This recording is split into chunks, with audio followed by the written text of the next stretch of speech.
wide unclasp the table of their thoughts. These same thoughts people this little world.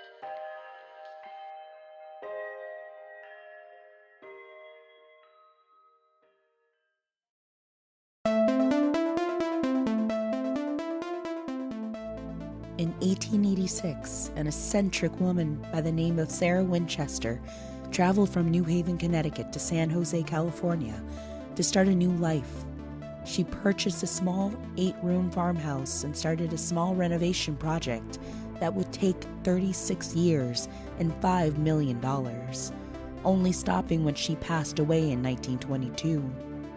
Legend has it that she was led by the spirit of her dead husband to California to build a home that would appease the spirits of the victims who were killed by the Winchester Rifle. The only catch: if she continued building, she would live.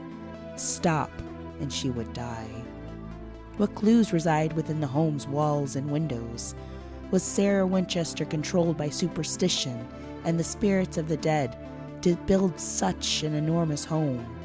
And do those spirits haunt the Winchester mansion? Stay tuned to find out, or count to 13.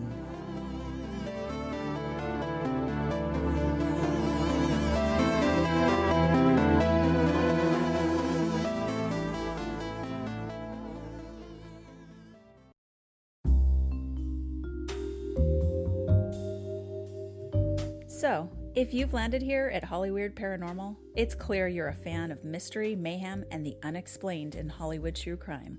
I'm Dr. Shiloh, a former cop. And I'm Dr. Scott, a former Hollywood entertainment professional. We're now both forensic psychologists working in Southern California. Are you fascinated by the internal processes of criminals? Do you wonder, how could they do that? In each episode of our podcast, LA Not So Confidential, we dissect the nexus where true crime, forensic psychology, and entertainment meet. We'll serve up fascinating cases viewed through the lens of human behavior, delivered with our signature gallows humor. You can find us on iTunes, Stitcher, and Google Play at LA Not So Confidential. We're ready for download and subscription. You can also follow us on Instagram at LA Not So Podcast and on Twitter at LA Not So Pod. Come and join us for LA Not So Confidential. Hey, boo, hey. Ooh. I know. Gotta open up with a big opener right there. Big old ghosty opener. I know. Hey, boos. Welcome to Hollyweird Paranormal. In Hollywood. In Hollywood, of course. In Hollywood, of course. We are a Hollywood true crime and paranormal podcast. Yay. If you're just tuning into our podcast for the first time, where have you been? Where have you been? I know, but welcome. Hello, friend. And if you're returning for the 10th or 20th time, we're so glad you're back. Welcome back. Get ready to digest our voices with your ears. I know. We're both a little, like, just the babiest amounts of sick. So they're deep and sultry. I have almost sexy Lauren Bacall voice. I like as a that. side note, guys, it seems like Miss Thang, Miss Retrograde, left a parting gift for both Bryce and I. Mm-hmm. She left us a common cold. Thank you. I appreciate it. It's so weird how we got sick at the same time. I know. It is, honestly, though, everywhere. It's all the new kids coming into the school. Oh, my and God. all the parents at the gym are coming from dropping their kids off at the That's school. true. They're all sick. Everywhere I go, people are, like, coughing and sniffly. Uh-huh. This is my third time getting sick this year, though. So annoying. It is very annoying because we both, we exercise, we take care of ourselves, we eat well, we don't have a normal intake of the Starbucks coffee that we consume, but we're still healthy. I just assumed that there was so much caffeine in my body that it would kill Kill any it? germs, Yeah. and apparently I was mistaken. I guess I'll just have to increase how much I'm drinking. It's I know fine. you got to increase it. That's I have no science. problem with that. This is a science She podcast. also left me another gift. So last night I came home and I had a letter in the mail, just one from Capital One. Now my husband and I, it gets way better. So my husband and I, we do have an auto loan through them. We've been paying off our car. No. So remember how I told you in the last episode that someone took my Amex information? Stop. Yes. I think the same people tried to open a credit card under my name. Girl. And they notified me immediately. Yeah, they're really good about that. They really are. They're really awesome. They're like, this Also, though, but by snail mail? by snail mail. Thanks for the speedy delivery. I know.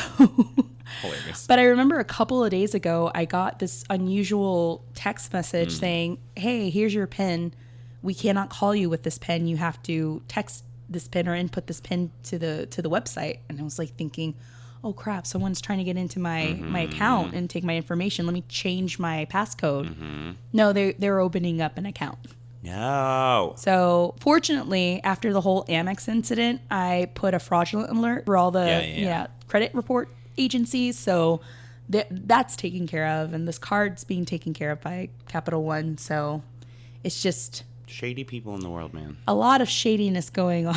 I hate that. But it's such a bitch because it's just the amount of work that you have to like put into all this to clean it up. Yeah.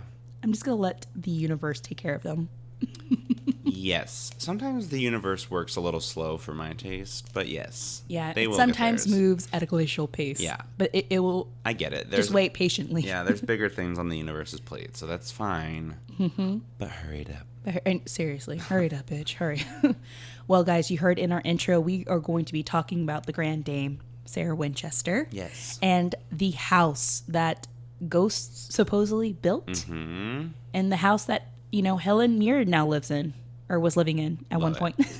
A dame playing a dame. A dame playing a dame indeed. My God, that woman. Woman. That woman, man. Did you know that she has like a teat tattoo? She has a tattoo on her teat. My face literally just bloomed into the I just found this largest, picture of her on smile. Facebook, and it's this beautiful picture of her. I mean, she could still get it. Yeah. Yes, I would do her if I was a guy. 100. I would do her, and I'm gay. Like, Helen Mirren is a sexy woman. Anyone who wants to fight me on that can fight me. But like, I'm sorry. There's no way you're not. We'll fight you to the death on this one. We will. I will, and then I'll make you sleep with her. That's how it works. One of my many women crushes. She's just so amazing. She is, and she's so great. But we'll definitely be covering the information and the stories and legends of the Winchester Mansion, a.k.a. the Winchester Mystery House. Yes. Yes, there are a lot of legends and lores that circulate not only around this house, but also the odd and going-ons of Sarah Winchester. What was she truly doing within the walls of the house?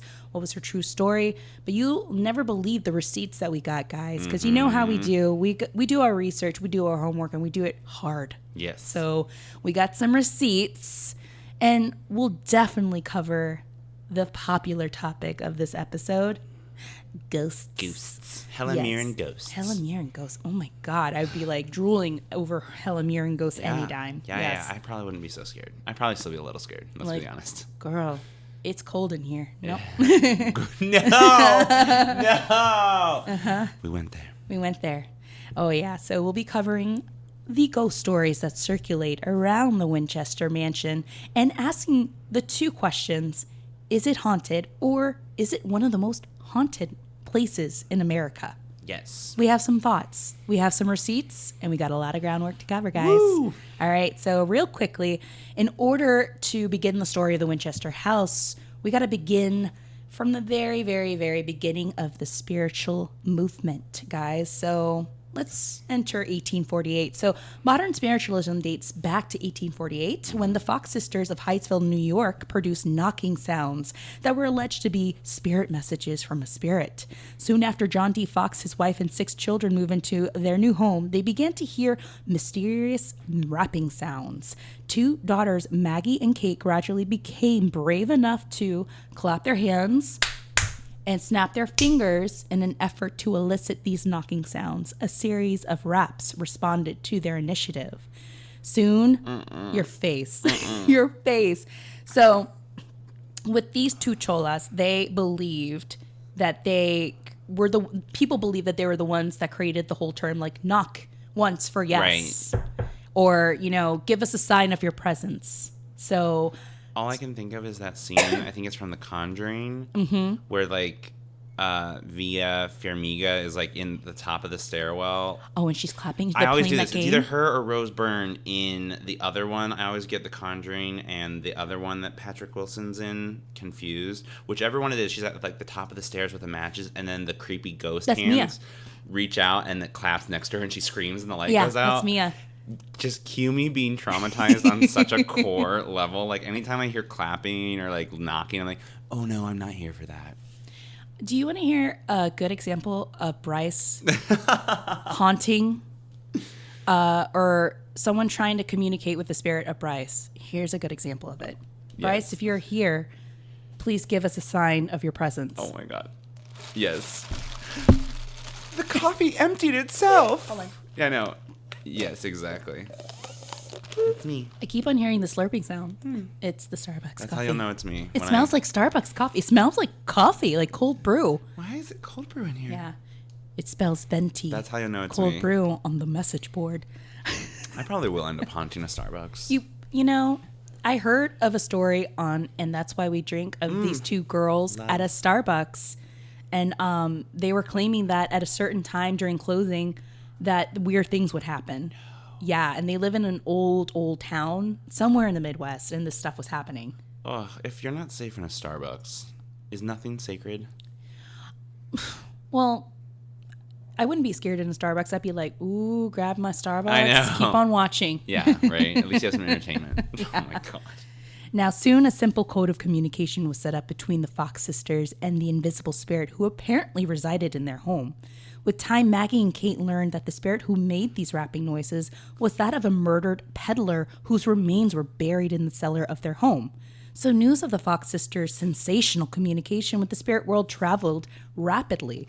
They had it seemed, stumbled upon dramatic proof of life after death. And within months, they were national celebrities. So they were like the new Paris Hilton and Nicole Richie back then. Yes. Minus the bad fashion choices and makeup choices. It was the 1800s. They were still pretty bad. Yeah. Now, the story of the Fox sisters led to an explosion in the spiritualist activity in the USA. Tests carried out in 1851 suggested that the girls were deliberately producing the knockings themselves with no participation by spirits. This exposure did not slow down the growth of spiritualism, nor damage the reputation of the sisters. But a small little group came about called SPR, Society of Psychical Research, that was on the trail to get them. So spiritualism was well established by the time of Civil War, and as the death toll mounted, a new estimate puts the body count at 750,000. Spiritualists enjoyed ever greater demand for their services. So this was a time where families were losing their children. Families were going out to war. The husband was fighting. The mom was, acting as a nurse. And I mean, you had so much death around because of this war.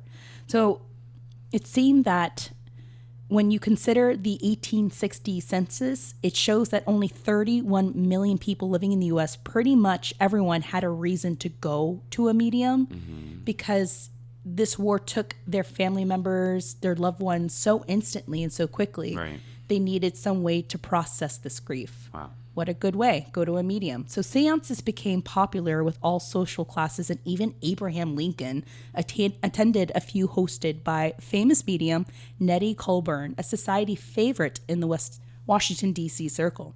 Now, however, in 1881, the Fox girls revealed that they had faked the whole entire thing. So they were called out. One should consider that in the late 19th to early 20th century America, attempting to communicate with spirits around the table was not simply for die-hard spiritualists. It became so widespread, and activity throughout the nation occurred that William Gould successfully marketed his version of the Ouija board in 1901, and it is still being sold today in many colors, in many forms, and in many designs. Damn. Yeah. So it's still carried on to this very day of how, now we still hold seances and sleepovers in graveyards. Don't do that. Don't do that, please. Don't invite the demon. Now we walk into... Damn, that's so crazy. I know, isn't it? You've sort of blown my mind a little bit. It did. But it also created a movement of individuals, like SPR. Right. And also Harry Houdini, who we'll talk about later, Yes. who wasn't a spiritualist. A lot of people thought he was, but he was an illusionist, and he was also a truth seeker to debunk. I already liked call out him, these but mediums. this story kind of made me love him a little bit. A little bit more. Yeah. Yeah. Damn, Harry. I know. Get it, girl. Find that truth. Don't go in that water tank. Get those receipts. Get those receipts. Thank you. Love so it. we're going to enter Sarah's world. So Hey, girl. we're going to talk about the Pardees and the Winchesters. So Sarah was born Sarah Lockwood Pardee in September of 1839 to Leonard and Sarah Pardee of New Haven, Connecticut. And when she reached maturity, she became the belle of the city, or the Bay of New Haven. Ooh. Oh, yeah. She was a looker. She was well received at social events thanks to her musical skills, her fluency in various foreign languages, and her sparkling charm.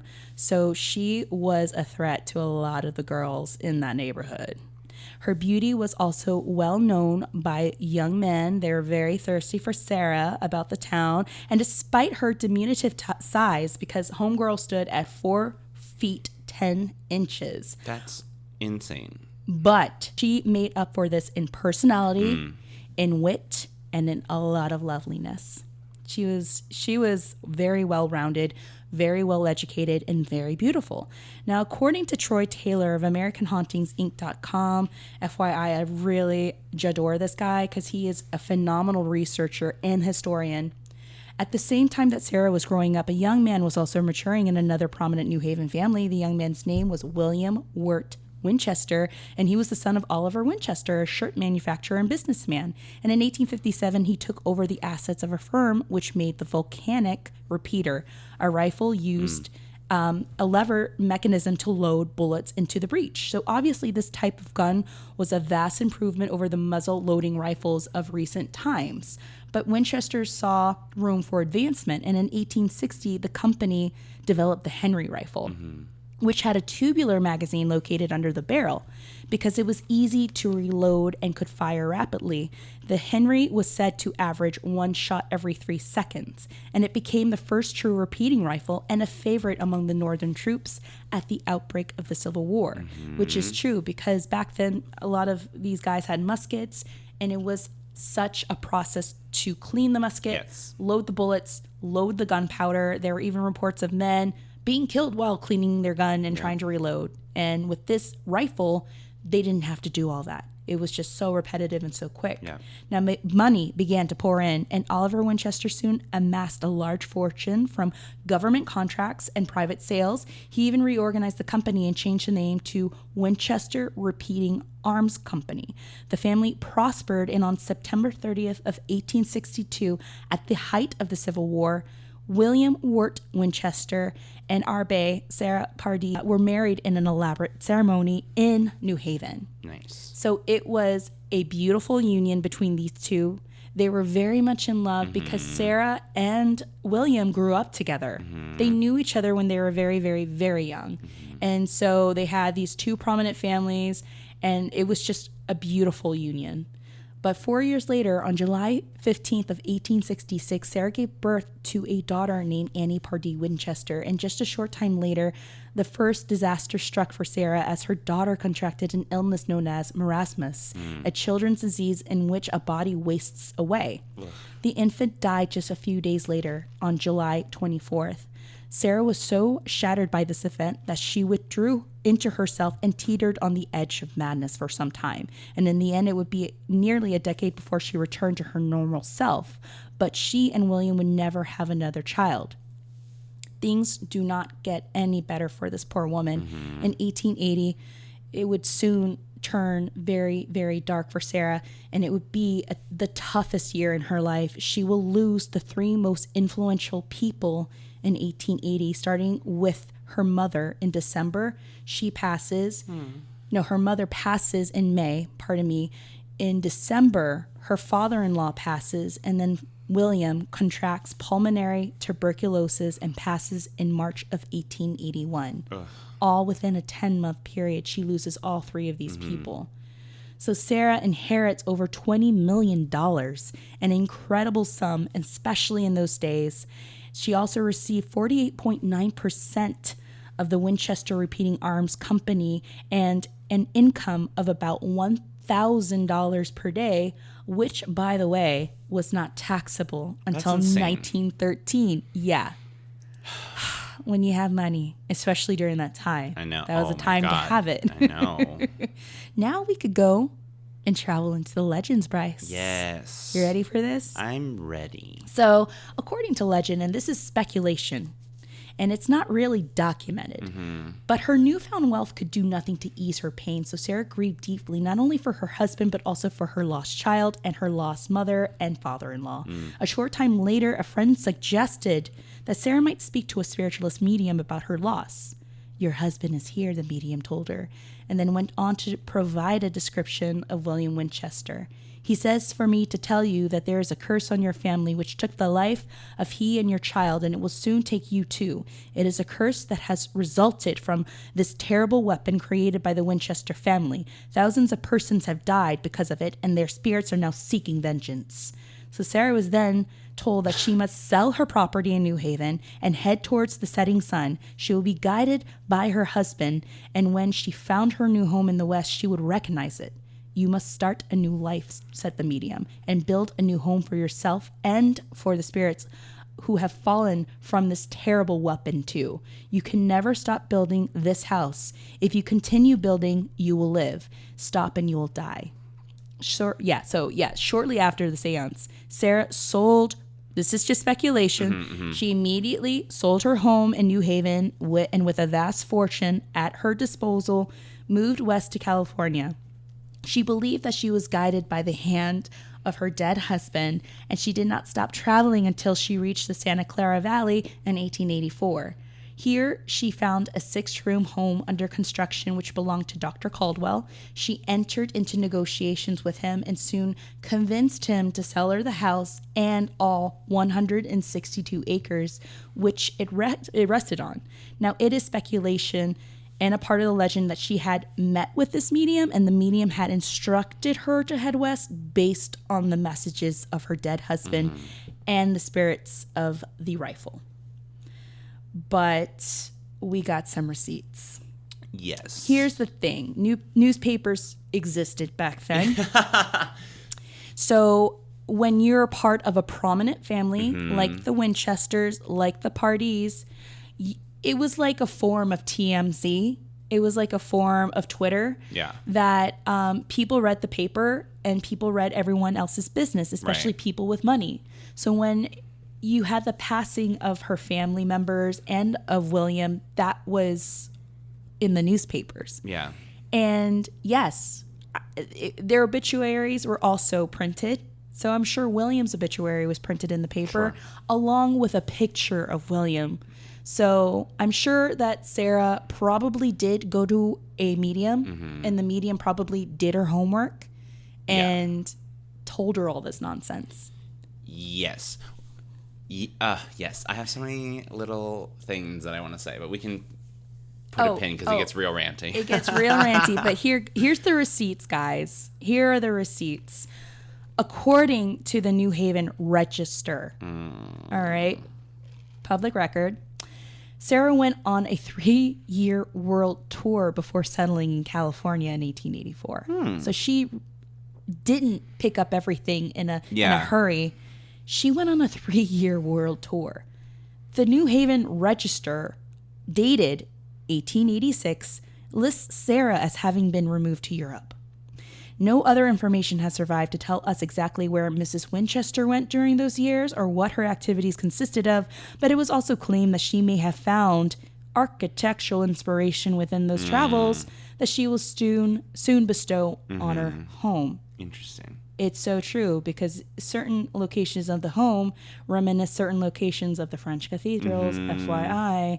Plus, it was documented, she was suffering from arthritis. Right. And was in a bit of pain. So a close friend of hers and member of the Winchester Arms Company, Ned Rambo, and partner urged her to take a trip to the West. So according to Mary Jo Ignoffo, author of Captive of the Labyrinth, and just a side note, guys, this has to be one of the best books I've ever read, or stories that I've read in regards to Sarah Winchester, the Winchester family, the Pardee family, everything. Because Mary Jo Ignoffo has spent many years researching documents everything, records, everything based on this family. She went through the Stanford records. She went through Yale University records. She went through heritage records in San Jose. She spoke with distant family members of the workers who used to work on the property.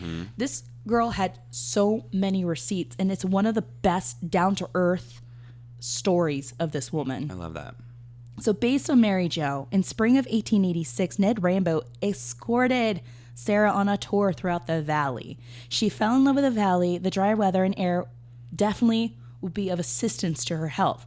And her and Rambo also traveled to San Francisco, and she didn't fall in love with the city of San Francisco much since it reminded her of New Haven. It was cold at the time. It was rainy. It just didn't, give her that oomph. Nope. She goes back to the valley and finds the farmhouse and asks Dr. Caldwell, name yo price. Well, when you're making the equivalent of just thousands of dollars a day. Exactly, and the rest is history. And she soon dies on September 5th of 1922 due to heart failure at 82. She died 2 years after the end of the women's suffrage movement, which FYI started in 1846 and lasted until 1920. But I'm very happy to report that she was able to live to see that women were given the right to vote in 1919, and then she dies 3 years later. Damn. To me, that gave me so many feels and goosebumps when I read that. Because I forgot. I was like, we were given the right to vote in 1919, 1918. And she was able to see that because she was a big supporter of it. Oh, my God, that's insane. Isn't that crazy? Sometimes I think about, civil rights and gay rights and women's rights, and I'm like, that's such ancient history. Nope, that was not even a century ago. Exactly. What? Exactly. We still got a lot of work.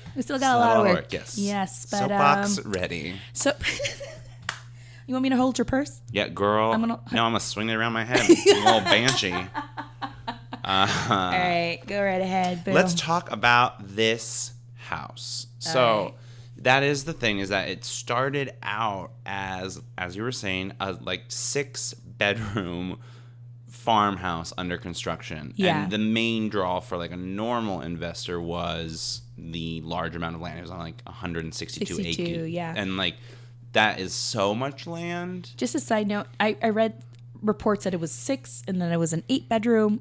There's no clear report of this. I think it was because it was under construction, maybe that, because I saw 8. That's true. I saw 6 and 8 as well. Yeah. I just went with the lower number because it makes it seem so much more dramatic. It was a 1-bedroom shack before she started. Yes, you had to go right across the street to use the bathroom. I love it. So she does. She basically, once she purchases the home, she starts construction immediately. Yeah. And there is no sort of game plan. She doesn't hire a contractor. She hires a foreman. So there's no one designing, essentially, here's the end goal. And so what ends up happening is that we have a 7-story, 50-room mansion that is then built over the next, several years. Yeah. And here's the thing too. If you're working near round the clock, you're going to get a lot of construction work done. Of course. I flipped houses with my ex-brother-in-law, and just the two of us working 8 hours a day, it was a different house every day that we would come back. Wow, I bet. We got so much work done yesterday. No wonder I'm so tired. But we would come back and be like, man, when you come back and get fresh eyes on it, you realize how much you've accomplished. Mm-hmm. A whole crew working near round the clock. Of course, it was 7 stories. Mm-hmm. So the current house, for those of you who may not know, is actually only 4 stories of the mansion, and that is because of the earthquake. And so... Oh, yeah, the earthquake of 1906. Yes, which is the one that everyone talks about, basically, in this time period, because it ruined California at the time. This baby little state was completely unprepared. Mm-hmm. All their wooden buildings were not to code. So even now, we have things that are in place from this time period that are the bare minimums. And then, of course, the earthquake in this century updated so many of those things, but that's the reason why California has so many. Anyway, tiny little sidebar. Essentially what happened though with the mansion is that it was built by her design. So essentially she is meeting with the foreman every night and telling him what she like wants to add on. Mm-hmm. Hence why it has so many like weird rooms, tiny little like stairs to nowhere. Exactly. It's all very hodgepodge together into this sprawling mansion because they were just working on it constantly. So you're not going to remember what you were doing in the first kitchen when you're working on the fourth kitchen. You know what I mean? Exactly. So because of her instruction, it was actually one of the few homes or buildings in general that was built on a floating foundation, which in essence like saved the house, but did the because of the way it worked, the foundation was very secure, but the top floors were all built out of wood. That's true, because it was originally 7 stories, and they so, lost the 2 floors. Yeah. And a lot of people claim, well, the reason why you open the doors open to walls, right? The staircases that lead to nowhere. Homegirl was like, I'm not dealing with this. Just block it. Just close it off. Yes. And let's continue building. Like I have plans. Right. Is it wrong for me to think of Sarah Winchester as Victorian Oprah? No. Okay, cool. Well, actually, that's really funny that you bring that up, because that's one of the things I want to talk about is that she, for as rich as she was, and I definitely am of the like eat the rich camp, he said from his soapbox, she actually was, for the time, especially if you look at the history of workers' rights in this country and what happened after the Industrial Revolution and what it took for unions to get a minimum wage and a 40-hour work week, and how barbaric and child labor, like it is a big ball of suck. She sort of bucks that trend and has workers who were with her the duration of her life because she was so philanthropic. And, you know, she had built a hospital. And she, like you had said earlier, she basically falls in love with the valley. She does. Because of that, much of her money is being funneled back into the valley in the form of employment for the army of workers that she has. Oh, yeah. All of the staff that she has. And because she is essentially in a lifetime of mourning, they really become like family to her. And it's not just that she, you know, is paying them well. She's spending what at the time would have been considered an unheard of amount of money to make sure that they were living a comfortable life. And if you think about that word comfortable, not just that they're making it, not just that they're like getting a good wage, but that they're living like their best life. Like she had a hospital that was like one of the best hospitals in Southern California at the time. Yeah. So that their family's getting sick, they're getting the best treatment. And to jump forward, I'm going to come back to the house a little bit. I know I'm on a little bit of a tangent. It's great. I just think it's so, one of the things is that she has all these negative stigmas around her. And you said Oprah, and that made me think of it. The more accurate, I think, representation of her is of a woman in mourning who's showing love in the best way that she knows how to. Yes. And it just happens to be through money, and that's maybe not always received very well by the public. You got it right, because doing my research through the Los Angeles Times, they wrote this beautiful article on her. The real reason for the elaborate construction of the house, others speculate Sarah was coping with her grief with a flurry of activity, or that she was. I read this article as well. She was crazy. However, the Winchester Mystery House historian Jeananne Boehm paints a happier picture, imagining that the continual renovations reminded Sarah of the good times when she and William built their New Haven house together. I think that's really sweet. And that is very sweet, and it's so true. They built their house together. William was so in love with her and respected her, you know, her mind and her ideas that he included her in this process. And according to Jeananne, I think Sarah was trying to repeat that experience by doing something that they both loved.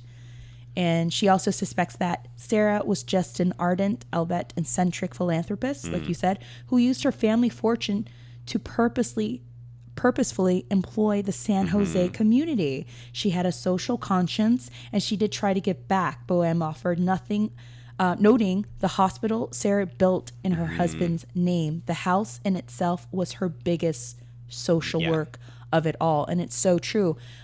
She wasn't haunted by, in my opinion, she wasn't haunted by these ghosts of the rifle. She was haunted by the ghosts of tuberculosis. Yeah. TB was still running rampant, And we see this too with the Waverly Hills Hospital. I mean, it was a TV hospital. I mean, this thing still goes into the, later in 1930s to 1940s. And for her, like, this was her way of coping with her grief. Yeah, and I think it's very telling that when she died, the majority of her staff stopped working there. But also, like you were saying, even in an era of, like, that kind of newspaper journalism that's like maybe a little yellow, a little sensationalized, that like none of them went to the papers, none of them ever talked. And so you have like stories, like you were saying, from relatives who heard stories, but there was never any like, well, let me tell you what like she was like behind the scenes, or any of that kind of salacious tell-all kind of. And I think that is a huge testament to the kind of loyalty that she engendered in her family, which they became. You know what I mean? You're working for someone for decades. Yeah. There's a relationship there. And she's treating you well, and she's genuinely concerned with your well-being. It's kind of nice. It's very nice. It just happened. It's very true. Because Ignoffo, in her book, she even mentions that they actually did go to the press, but not for those reasons. They were trying to tell the media the truth about Sarah Winchester. They're like, no, she was actually amazing, but we don't want to hear that. So their stories fell on the media's deaf ears.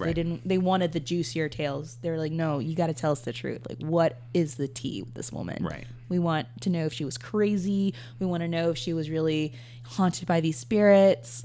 Like, what was going on in the house? We don't care about her philanthropy or anything. We just want to know the dirty deeds. Well, and especially at this time, if you think about that, like, she was eccentric, and rich. Oh, very much. And so, what sells papers? Like, eccentric plus rich must equal crazy. And it's like, well, probably today we do that to an extent still, but if we saw a similar kind of situation, we would probably just be like, well, this is how she's coping with her grief. Like, she was doing the very Victorian, like, all black mourning dress for the remainder of her life. So, people jump on that. Like, well, it's Southern California. Like, is she haunted by the chill of ghosts? Is that why she's able to wear these clothes? It's like, well, it's a different time period. Like, she's in mourning. And it was a little bit of an antiquated idea towards the later part of her life. But if you look at literally Queen Victoria, she did the same thing. And so it's like, okay, but eccentric doesn't equal, like, crazy, I think, is the thing I keep coming back to her. Yes. And it's just, like, so sad that this woman is, like, very forward thinking in many ways. Another one was that she was, and again, what is a woman supposed to do? You have all this money, you don't work. What are you supposed to do with your time? That's not seen as like a faux pas in society. One of the things that she did that was sort of looked down on is that she was obsessed with like innovation and technology. Oh my God, yeah. And so the house reflects that with like the number of elevators and the way that they worked and the machines that she had to heat and cool the house. At the time, it was a very progressive, innovative The house had a lot of things that other homes in San Jose didn't have. Other homes in the country. Like, it was one of the only homes. Oh, yeah. I mean, we already talked about the floating foundation that just, like, wasn't standard at the time. Right. The elevators had, like, horizontal pistons, which is, like, not... it's a sprawling mansion, so they have the space. But even today, we don't do that because it's a space waster, but it's more efficient and innovative. And, like, the way that it was, like, heated and cooled through, like, steam. There wasn't such thing as air conditioning back then. No, but she just, like, had central heat. Yeah. She was like, how am I going to heat this house? Yeah. Not only that, but it was... Apparently, she was one of the first people to have a telephone. Girl. And it was rumored that her number was 1234. Oh, she the OG. She was the OG of that, and she was the OG of having the first shower. Love it. She had a shower. She invented an irrigation system in the house. And like you said, she had 3 elevators. She even installed a Victorian-like intercom or the annunciator. Yeah, it was... I mean, she was ahead of her time. Literally, I think that is what it keeps coming back to, is that she was so forward-thinking, which I think is like a family trait, right? Like the original Winchester, to go from like Yes. clothing and textiles into like, no, there's a market here that like we can capitalize on. It's A repeating rifle. Like, I mean, to be that forward thinking before the war had even started. right there. And yeah. to like win the West and the Civil War through that. I think it was in her to be progressive minded, especially like you were saying with her father, with her husband, who actually valued her opinion, which was also unheard of. That was just a part of her personality that then is labeled as like, she's crazy, she's kooky, she's like seeing the devil. Like, no, Exactly. she just wants electricity. Like, leave her alone. So let's go into the interesting characteristics of the house that painted this woman in such a different light. Yes. So the mansion has 160 rooms spanning 24,000 square feet.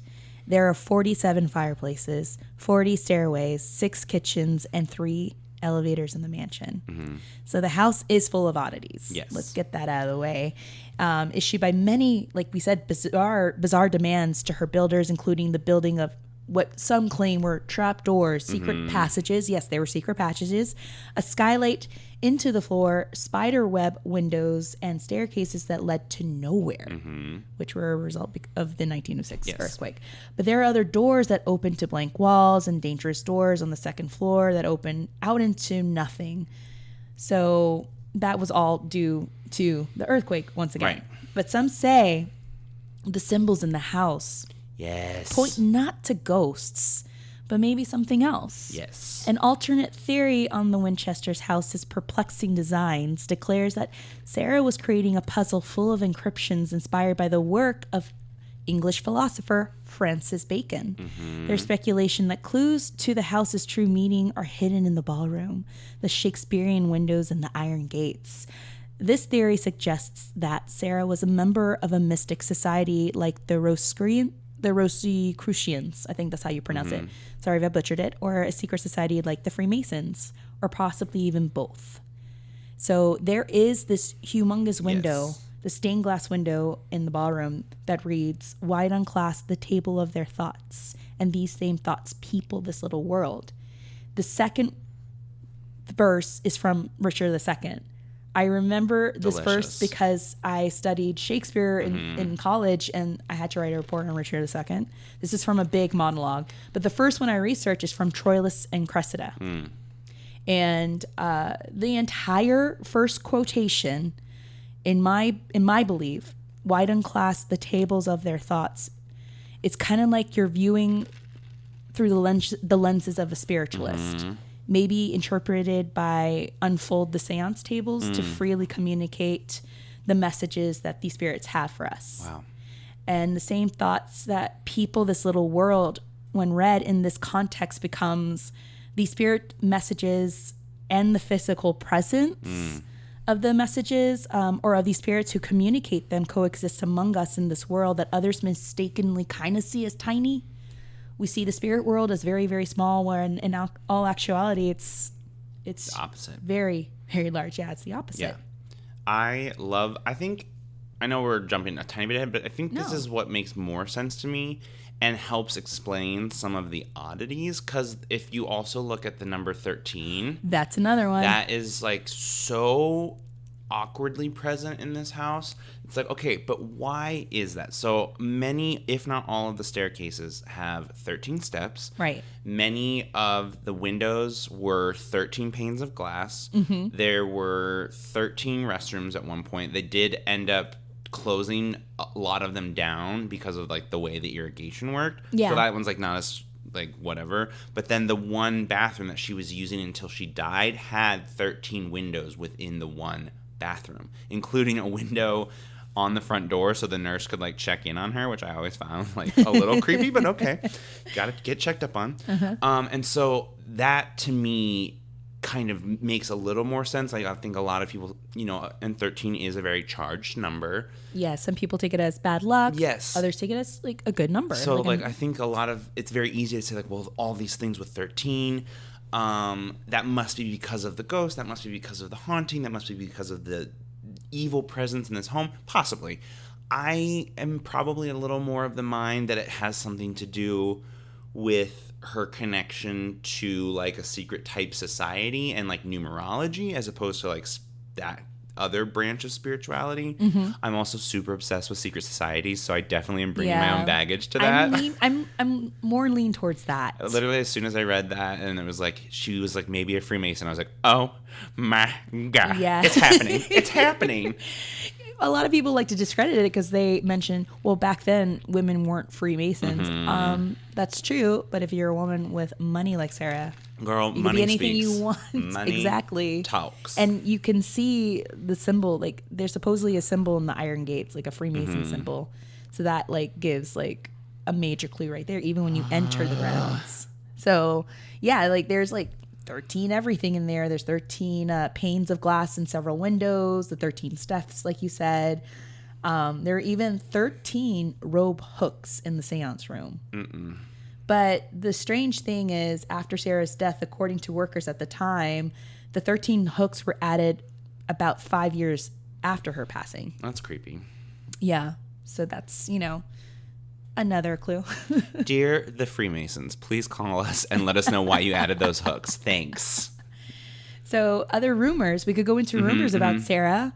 The rumors that were spread about Sarah, that Sarah was haunted by the spirits, the angry spirits of the victims of the Winchester Rifle, that she was building this house to build rooms for the spirits, that she was being led by these spirits, by these angry spirits. So a lot of people claim that she was controlled by the dead, and that she, every night, to confuse them, would sleep in a different room, would build these unique staircases, panels, and labyrinth-like hallways to confuse them.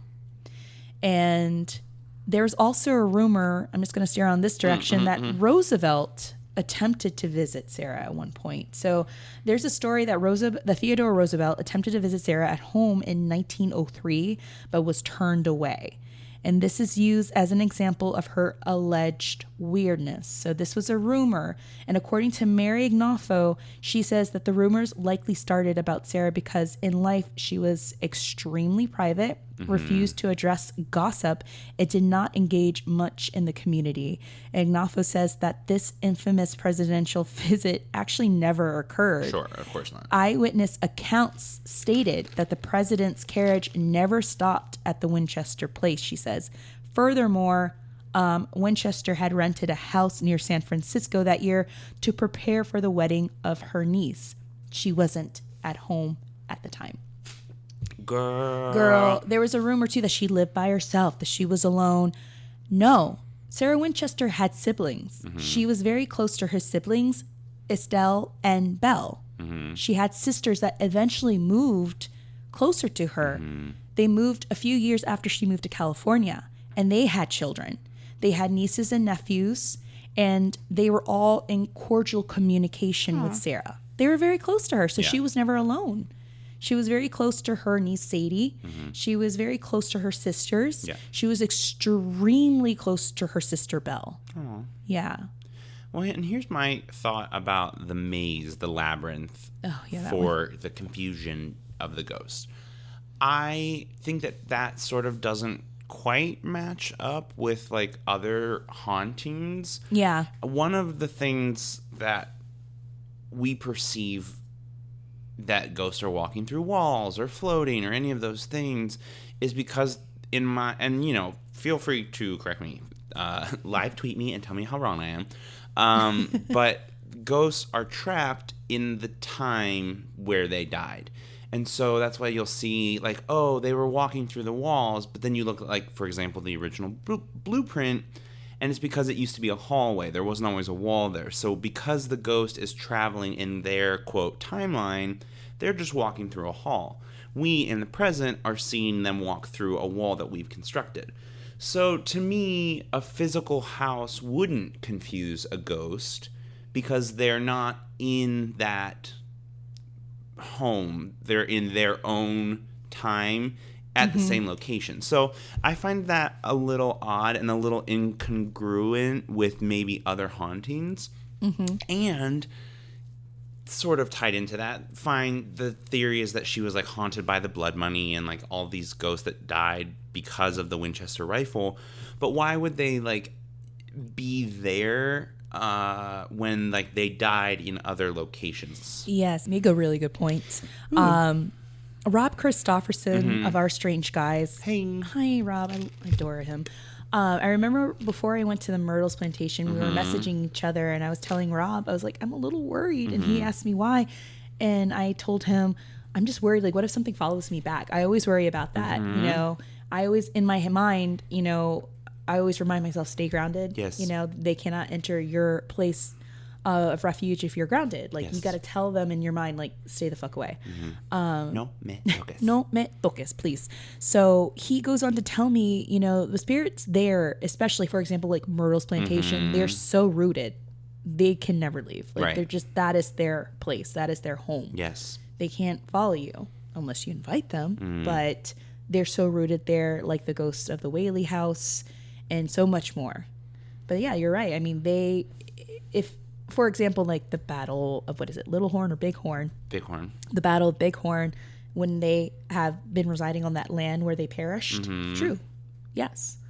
But no, you're right. Like, why would they go back to this house and stay there? And it could happen, right? I'm not trying to say that there's no conceivable explanation. I just think it does seem a little suspect.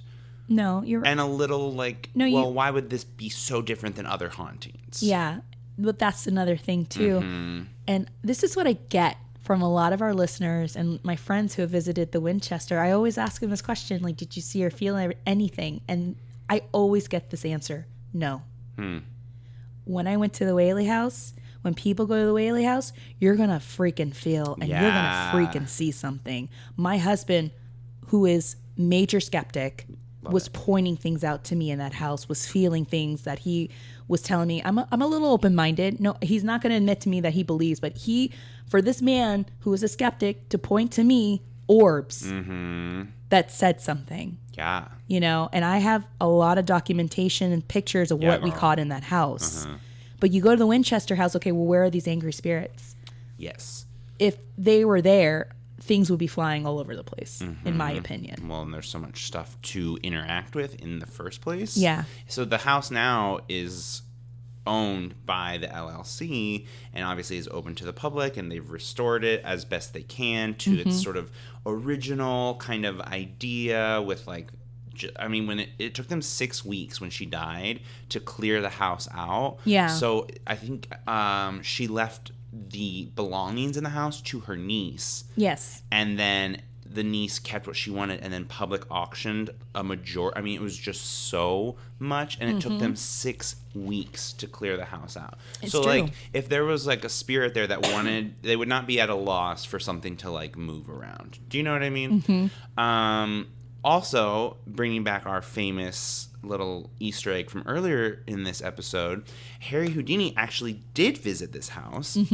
And as you were saying, he was an illusionist, but also a truth seeker. And he, in the later part of his, like, fame, when he was still, like, doing a lot of the events, well, you know, he was getting a lot of notoriety. He also would go to places that were alleged hauntings and try and prove them. He was a debunker. A debunker. Yeah. That's the perfect word. He tried to debunk it. And he was there, and he actually is the one credited with giving it the name the Winchester Mystery House, because he said that there is something unsettling about this home, but that there was no haunted presence, which I find very fascinating. Yes. And if you can't trust Harry Houdini, who can you trust?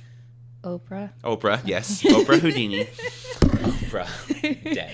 Well, it turned out that after Sarah Winchester passed, the house was sold. Well, first it was rented to a family, and then they eventually buy it with the money that they profited from making the house the mystery house. Yes. They were the Brown family, and they purchased this house after she died, and they kind of turned it into an attraction. Sure. They saw so much potential because they were carnival workers. Love it. They knew how to, you know, make a big business out of this and market it as, you know, the house that had staircases that led to nowhere. They were responsible for putting that sign on the door outside, the door that leads to nowhere. They're responsible for making a major profit. Now, they weren't responsible for creating a lot of the legends and lores that surrounded this house and Sarah, but they were known to fluff it up a little more. You can capitalize on it. Oh, they did. Very much they did. So yeah, that's what ended up happening with the house. Now, let's ask, like, in your opinion, what do you think of Sarah?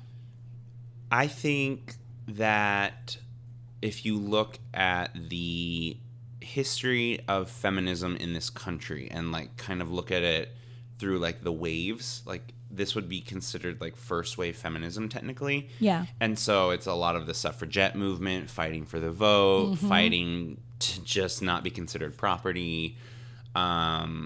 Those kinds of things I think really shackled this woman. She was more free than a lot of people in society because she was so wealthy. Yeah. So it just, I think, shows you how bad it actually was, because if someone who was literally at one point the wealthiest woman in the world, she didn't stay that way for very long, but at one point she was, if even she was not able to like sort of transcend the shackles that were put on her by society because of how oppressive it was at that time. Oh yeah, very oppressive. It like sort of tells you kind of everything you need to know, basically. And like you were saying, like that she was able to live and see like women actually get the vote is very touching.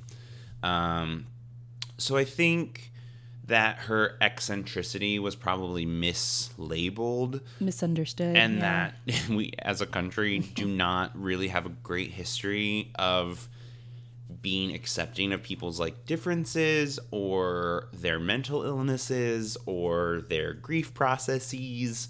So I think that they're like, hypothetically, yeah, she probably was somewhere on the spectrum. At the very least, she was incredibly private and personal and like didn't really care about like societal norms. So there's a lot of room to kind of like fill in whatever you want to say about her, because she's not going to, like you said, she didn't address gossip or any of that. No, she wasn't part of any social circles or any high society groups. Yeah. So I think for me, I think she was just a product of the times. You know, everything was being sensationalized. It's a really good way to sell papers. If you say that this like eccentric woman is being haunted, it's a good story. It is. I think the house is probably more of what we as visitors bring to it, as opposed to like what may be there that we're then experiencing. I think that one of the tour guides, there was a quote, and she said, a lot of it is probably that you can't hear other tours in the house. So when you're like in the deep recesses, you feel very isolated. And when our brains get isolated, we kind of, that's why we're afraid of the dark. You know what I mean? Yeah. It starts going into overdrive to fill in what we can't hear or understand. So I think any kind of haunting, any kind of energy is something that's been brought from people to the home as opposed to like the home affecting people. But now, because it's been centuries, or you know what I mean, decades of people going to this home expecting or wanting it to be haunted, there probably is some kind of residual energy there. Oh, 100%. Yeah. Oh, we'll get into that soon. Yes. According to our friends over at LA Not So Confidential, Hi. they're our buddies that you heard in our little promo right there. They're amazing. We like them. We adore the hell out of them. Dr. Shiloh and Dr. Scott, they are both forensic psychologists. Love. They gave us their professional psychoanalysis on Sarah. Thank you guys so much for definitely sending over this information. So Dr. Scott's analysis states, Sarah Winchester, complex or complicated grief with major depression, two close family deaths and isolation, birth of spiritualist movement at the end of Civil War, which is true. You had the Fox sisters. The country was all transfixed by the spiritual movement because of all the war deaths. So she was taken in possibly by clairvoyant during a time of major grief and taken advantage of. And according to Dr. Shiloh's analysis, she states that it's a combination of complicated grief and I might butcher this, thanatophobia. Sounds right to me. Thanatophobia. We are also doctors. Yes, we. Doctors in coffee. Thanatophobia. I think I got that right. The fear of dying. Her behaviors, driven by complicated grief, were really a pursuit of trying to stay alive and avoid the curse herself. With this disorder, if the fear is so prevalent as to affect your daily life, it is a phobia. Clearly, this was the case for her if the workers were really working every day, 24 hours a day. So complicated grief occurs most often in females and with older age. Factors that may increase the risk of developing complicated grief include an unexpected or violent death, such as a death from a car accident or the murder or suicide of a loved one, death of a child, close or dependent relationship to the deceased person, social isolation or loss of a support system or friendships, past history of depression, PTSD, separation anxiety, or traumatic childhood experience such as abuse or neglect, other major life stressors such as major financial hardships. So complicated grief can affect you physically, mentally, and socially. Damn. So that was their psychoanalysis over Sarah Winchester, which I 100% agree that she was just dealing with complicated grief. Yeah. In my opinion, Sarah was notoriously reclusive, and it's quite obvious that she spared no expense to innovate her architectural wonder. And she was a progressive thinker, a free spirit, no pun intended, and intelligent. I don't think she was a crazy person like the public back in that era painted her to be. To me, she was really ahead of her time, and she often, like you said, ignored a lot of social circles. But what really, really, really gets to me, and I will get on the soapbox because this irks me too, hold my purse. Here's the things. This reason sounds more believable that she was suffering through this grief, but it was the fashion to assume that an older, childless widow millionaire with brains and a mind for architecture is labeled crazy. Please, like, give me a break. Guess what? There were women back then who were deemed crazy. Maybe you heard of them. They were. It was Ada Lovelace, Beatrix Potter, Emily Dickinson, Georgia O'Keeffe. They're brilliant minds, but they're deemed and labeled crazy. Then you also have Oprah and Betty White. I'm just going to throw that out there because I love them both. All very, very smart and very talented, but they didn't give a fuck. But then you had, these gentlemen, Ludwig van Beethoven, Leonardo da Vinci, Nikola Tesla, Einstein. They were crazy, but they were crazy geniuses. Yes. Back then, we feared the female genius, but now the female genius is fucking courageous. Yes. But we still kind of fear it. We still kind of fear it. It brought me back to this one house I visited in Wisconsin. I don't know if you heard of it, House on a Rock. Okay, so it's a house that was built on a rock. Oh, love right? Look, we're not good at naming things in the Midwest. We don't have a lot of time. When I was 12, my family and we did a road trip, and we went to this beautiful house, and it was called House on a Rock, and it was built by Alex Jordan, who really wasn't in architecture. So he was, in all reality, he was a hoarder. He had money, but he hoarded so many pieces of antiques. He had thousands of pieces of antique cameras and instruments. The house, after he passed, the house was turned into this museum because it's beautiful and so unique. He was even had the world's largest carousel. It was a 2-tier carousel, and it's beautiful when you go and you see it. And then he also had this ginormous sculpture of Moby Dick. It was like a scenario of Moby Dick destroying a ship that was like the size of the Statue of Liberty. Jesus. Yeah. Oh, there's no stories of him being crazy, being led by ghosts or led by any other supernatural force, but he was deemed a unique artistic genius because of this house. But then you have Sarah Winchester, who built this beautiful home, yes, with all its oddities, and she's deemed crazy, Right. And we didn't mention this, but even one of the things people talk about is that the stairs are a weird height for the ghost. She was 4'10" and had arthritis. She couldn't lift her legs up normal sized steps. Let her live her life with her short little stairs. Yeah. We still fear the female ambition, I think. Yes. I mean, I'm not, I'm not going to try and get super political or super crazy, so like I'm just going to leave it at that. Leave it at that. Blink, right blink, blink, blink, blink, blink, blink. My eyes are blinking out of their socket. But yeah, I think that is the thing, is that for every, especially in this time period, for every male achievement, there was a female who was doing the exact same thing or more who was being oppressed. I mean, the treatments for the idea of like a hysterectomy at that time, the idea of like women's insanity, that you could put women in insane asylums against their will, all of that was a way to like sort of snuff out female ambition and like independence from their husbands and fathers. And so, yeah, that's a horrible thing that we did. And they're still doing. It's great. That was another thing, too. If Sarah Winchester was truly cursed, then wouldn't the makers of the Colt pistol and Henry rifle would have suffered the same fate? Because here's the thing. It wasn't just the Winchester level action 1873 that won the West. It was also the Colt single action army, the Colt model 1860 new army, and the Henry lever rifle of 1860 that, yes, was produced within their grandfather company.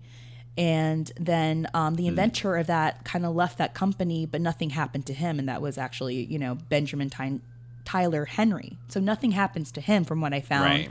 I know Samuel Colt, his brother, had a very turbulent life. And they had their own curse, but that was a curse within the family. I see. Yes. And I think people like speculated, no, the curse kind of lingered onto him because he dies at the age of 48 due to gout. Back in that time, The king's disease. So, I mean, there were other stories that, circulated around that family, but nothing truly happened with those people in regards to the spirits of, the dead from, their rifles or from, the battles that those rifles were used in. It does seem like just a lot of capitalizing on like selling a good story, making some money off of it. Although I think she was being taken advantage of, but I kind of love this like gun hating little medium who's like, it's the ghost of all the gun death. Girl, we need you now. Like, come on out. Like, Come back. Come take a bow. We're gonna do a little seance for you. Oh, let's segue into the ghosts and seances. Yes. Sorry, we're on our soapbox. No, sorry, not sorry. We're on our soapbox. But You knew what this was. yeah, you knew what this was, guys. So we're going to talk about ghosts. Yes. All right. So let's get into the seances. Yes. So this was a big thing. This was a big story and speculation that surrounded the house where the seances. So a highlight of the tour at the Winchester Mystery House is the seance room. I can't believe there's a whole room. Oh, a hidden room where a guide will tell visitors that Sarah had regular sessions with the spirits. Mary Jo Ignoffo again says that this is a case of modern eyes and tastes viewing yesterday's practices. Now, at the time Sarah lived, the spiritualism movement was a popular one, but Ignoffo says that there is no evidence that Sarah participated or held seances in her home. Even if she did, the historian says the idea of a special seance room for nightly sessions is far-fetched. A seance was a social affair back then, it was true. To suggest, as tour guides do, that Sarah held solo seances in an interior closet that led to the seance room kind of doesn't make sense. According to legend, and this is just legend, for some inexplicable reason, however, Mrs. Winchester took precautions in the building design so as to incorporate all the strange features of the house to confuse the evil spirits like we mentioned. Moreover, she would ring her alarm bell every night at midnight to signal the spirits that it was seance time. And again at 2 a.m., like, you got to get the fuck out. Love it. Signaling the spirits that it was time to depart, which begs the question, who was in charge of whom? And why would the spirits who had this ability to control her to build such a house, why was she telling them to leave? Maybe she was running a nightclub for the spirits. Maybe we got it all wrong. Maybe we had. She's so progressive. I know. I mean, she was like... She's like, let me show you this sick I'm not going to discriminate beat. Living in the dead. Yeah. I'm ready to get down. Like, how do you know what EDM is? It's 1800. Well, Like, that was another thing, too. So this was another legend, too, that I heard with the number 13. Yeah. So if she were to hold these special seances, there was another story that she held these special dinners seances. She would set a table with 13 plates and 13 utensil pieces, sets, 13 glasses for no one. You know, she would sit at the table, have dinner, and then have a seance. Because back then, people would have dinner. Sure. It was a party, and after dinner, they would do a seance. Yeah. They would stay in table, hold their hands, try to communicate with the ghosts. Yeah. And for me, I just don't see her doing solo seances. Or maybe she did. I don't know. I just see her like probably going into the room and you're like probably talking to the spirits and saying, you know, you got to go at 2 a.m. See her lighting a cigarette. Yeah. Pulling down her hair, taking down her corset, going into her room. Yeah. Oh, Lord, like I'm ready to get into the shower and just like, Yeah. you know, go to sleep with the spirits. As you do. As you do. I mean, she's like a way heavier partier than I am. I cannot stay up till midnight or 2 a.m. So, like, good on you, girl. Right? That Sarah's crazy. Right? 2 a.m. Come on. Yeah. Come on now. Like, you got to go at 2 a.m. Get the fuck out. Like, Damn, come girl. on. She is closing the bar out. She is. Like, close your tab. Bye. Bye. Yes. So, there have also been reports that during that 1906 earthquake, a lot of people claimed that the spirits of the Winchester Rifle kept her entrapped in the house during that earthquake because she was encaved in one of the rooms in her room, and people had to pry her out. Like, she got stuck. And people thought, no, it was the ghosts who were angry because, you know, she wasn't doing enough construction. And they were angry with her, so they kind of blocked her in her room. Damn. That was another, you know, mythical legend of the angry ghosts. As you do. Yes. That was another thing I noticed about this house. There weren't a lot of ghost stories. There were two that really, you know, were consistent, but there weren't like a slew of them. There weren't a slew like what you find at the Myrtles Plantation, Totally. what you find in Waverly Hills, and any other like highly active place. So there have been reports of seeing men and women dressed up in what appears to be period maid or butler attire. And these individuals in questions have been seen by staff and visitors walking up and down the stairs, carrying trays or cleaning and dusting tables. So this, in my opinion, like you said before, there is a residue. There's like a residual haunting. This could be them, you know, their energy just keeping up with the place, even in the afterlife.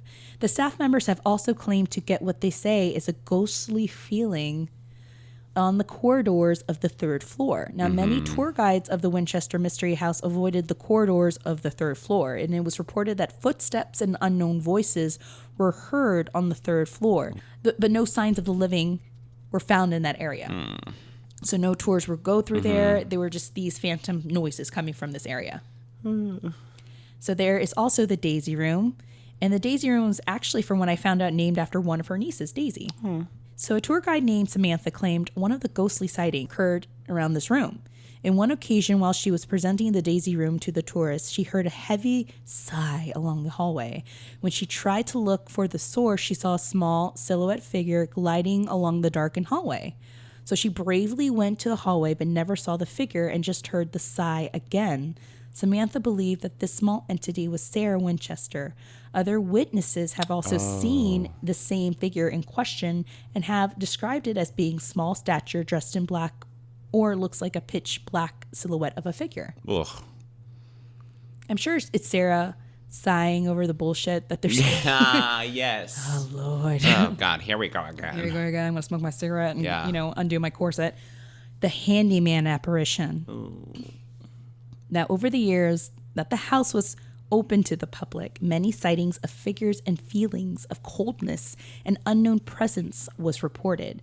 So this is a frequent story.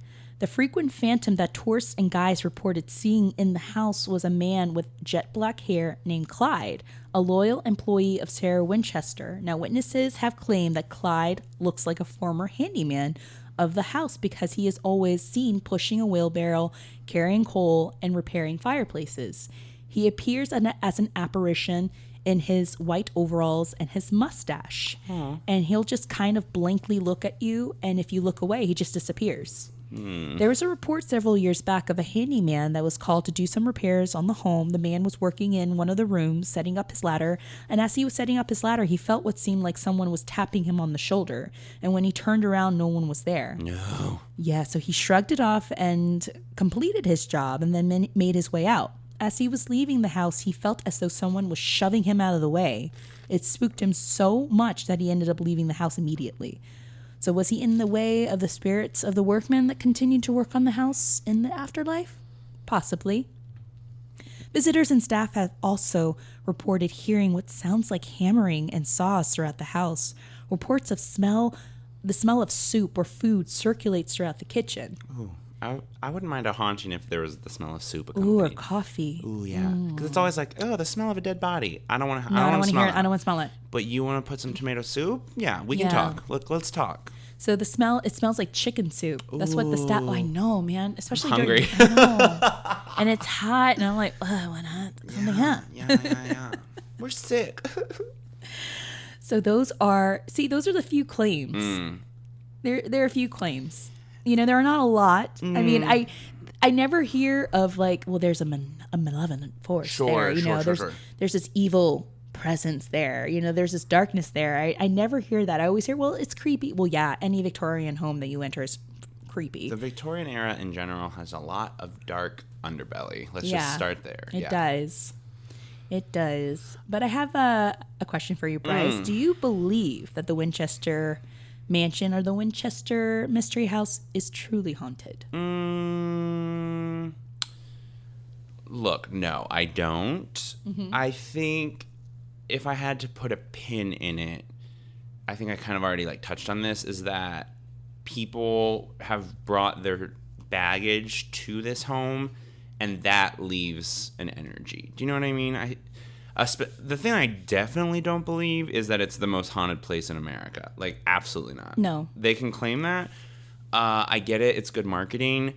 But first of all, the most haunted place in America or the world or whatever is not going to have a billboard on it. Do you know what I mean? There are places in the Ozarks that would curl your toes. Like, you're not going to tell me that there's not some place in like the swamp of Louisiana where they're doing like bone magic that's like not more haunted than this. Like, I'm just not going to buy that. Like, there are places that we will never hear about, right, that you would not be able to get to because they're so like reclusive and like actually dark, that like actual bad things are happening there. Do you know what I mean? No, I understand. Yeah. So no, I do not think that it is the most haunted place. Anything that has like a tourist attraction definitely could be haunted, but I just don't buy that it's going to be like as dark or as malevolent, like you were saying, as like an actual place where like actual bad things are happening, sacrifice or whatever it ends up being.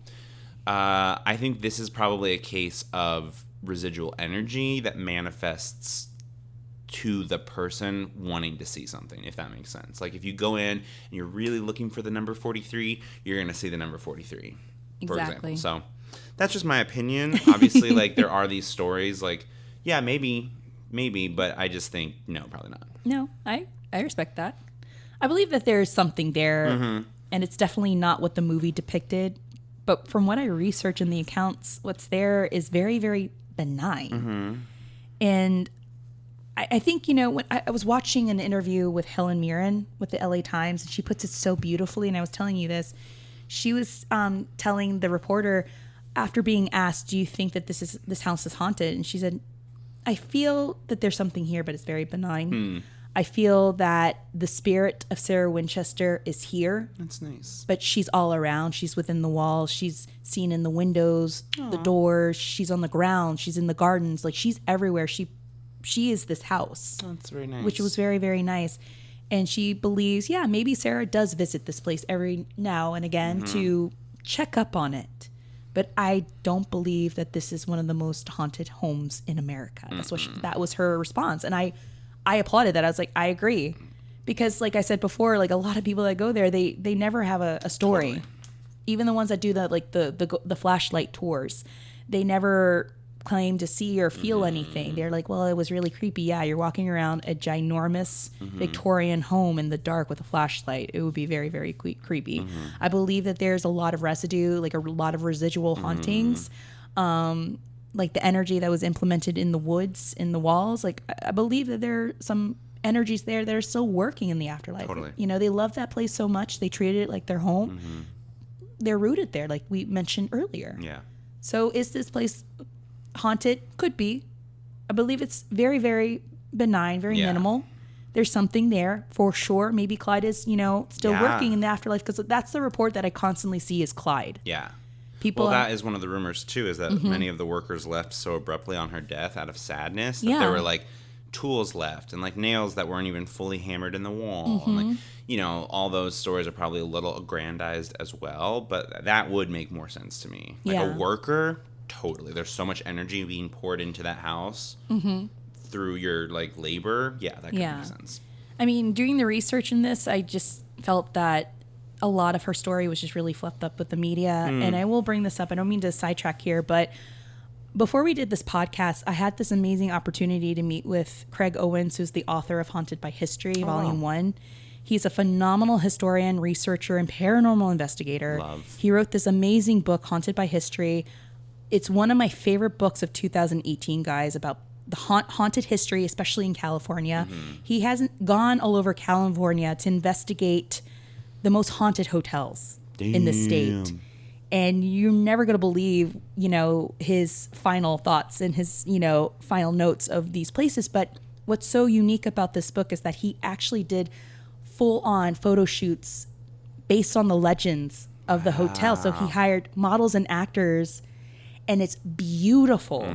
Beautiful. And with my designer eye, like beautiful costumes, hair, makeup. He had a vision. It's gorgeous. You have to check it out. But I asked him, you know, what is your best advice for us doing a paranormal podcast? And he said, do your homework, do your research. Don't always put all your money down on the legends. Just do your homework, research. You'll be surprised what you'll come up with. Amazing. And it's true, because in his book, there is a hotel that he mentions that had all these legends circulating around this hotel, that it was really haunted. There was a story of a prostitute that was brutally murdered. And upon his investigation, he finds out that the owners of the hotel made it up because they're going through they're going through a financial decline. But the legends exploded so much that the hotel is in one of the episodes of Ghost Adventures. Yes, there is a room that is haunted in the hotel from what he mentioned. And if you want to find out more, you just have to read his book. Yeah. But definitely go check it out. It's Haunted by History, Volume 1, Craig Owens. Yeah. I mean, that would make sense to me. I think that can happen where something could start out not or completely benign or whatever, and we're really good at like meddling and making things worse as humans. Like that's something that we just kind of always end up doing. It's like, oh, maybe it started out as just a way to get more business or just a story, and then because people like believed it, they bring that belief with them, and all of a sudden it's like dozens and then hundreds and then however many people end up coming all with the same energy day after day after day after day. That is going to leave echoes. And so it's like we in some weird way kind of manifest the thing that we are wanting to be true. It's like, well, I want to see a ghost in this room. Whether it was originally haunted or not, now it probably really is because that's what's happened from our meddling. Do you know what I mean? Yeah. We ruin everything. No, that's what I told you. There was that episode in Supernatural. Yes. Where this guy had written a story or was writing a story about this evil entity, and it was just something that was fictional, and it blew up, and people believed in it and talked about it so much that it became an actual entity that the duo had to like defeat. Sam and Dean. Hey. Yes. A tall drink of water. Yeah, you can throw some salt on me. Girl, go sage yourself. I will. I will. All right, guys. Well, if you're here for the booze, there was some booze here. And I know that you're like, boo, I thought this was going to be the most haunted house. But, I mean, we had receipts. Yes. We had receipts. I mean, Mary Gnocco spent years researching this house in Sarah Winchester. And it just turned out, yeah, she was a very unique woman. She had a lot of secrets, and that's what's very intriguing about her. And the house has a lot of secrets, and it just continues to be that way. Look, we're not going to lie to you. No. We love you too much for that. Yeah. So just take this as a sign of our love, that we're not giving you fake hauntings. Yes, You're guys. welcome. Thank you all for this stop TED listening. Talk. I know. Welcome to our TED Talk. All right, guys. So we have some spiritual bays of the week. We have 2. First off, we have Murder Blows. Includes 4 women of true crime. They are the true crime bays. Love. Out to investigate mysteries and learn about true crime with 4 specific interests: psychology, paranormal, conspiracy, and international mysteries. Ooh. Go check them out. They're Murder Blows. And Drinks with Larry. Hi. They're so awesome on Twitter. Both of you guys are Murder Blows and Drinks with Larry. They're so visible on Twitter. I know, I love it. They've been giving us a lot of shout outs, and we just adore the shit out of you guys. So join comedians Larry and Aaron along with non-important Brian, full of opinions, Burton, and resident legal expert Daniel, while they chat about current topics in the world of comedy, video games, science fiction, nerd culture, movies, and Star Wars. Lots and lots of Star Wars. They're big Star Wars fans, so if you love Star Wars, you love nerd culture, science fiction, they're yo guys. So go check them out. They're really sweet. So guys, if you love Hollyweird Paranormal, we'd love for you to subscribe, rate, and give us a review on iTunes. It really helps us out a lot. It definitely helps all of us indie podcasters out. It helps us become a little more visible. We're a disappearing ghost girl. Make us visible. Don't make us like ghosts of the past. Like, it literally takes 5 seconds to rate. And you guys have been and so review. awesome about it. You Thank guys are you. the best. I know. I know. Thank you guys. We're weeping into the microphone. Crusty Mouse. Oh, I love her. I know. Best. Hey girl, hey. But yeah, it really does help us out. It really takes a couple of seconds. If you go on that little purple app, that is the podcast app, and you can definitely find us over there. Just rate and review us. It really helps us out. Rate what you feel. Rate what you like. Can't get enough of Hollyweird Paranormal? Then stalk us on Instagram and Facebook at Hollyweird Paranormal, and on Twitter at HWP Podcasts. Have a story that you're dying to share. No pun intended. Yes, it was. Then email us at hollyweirdparanormal@gmail.com. Catch up with our past episodes on blueberry.com, Apple Podcasts, Google Podcasts, Stitcher, SoundCloud, Google Play, CastBox, Player FM, and what's the new one, Bryce? Spotify? Yeah, Just that old thing. that old thing. I don't know if you guys have heard of it. It's pretty small. It's called Spotify. Or as my mom would like to call it, El Spotify. Ah, yes. Mama Metcha. All right, guys, thank you so much for the love. Till next time, bye. Bye. Bye.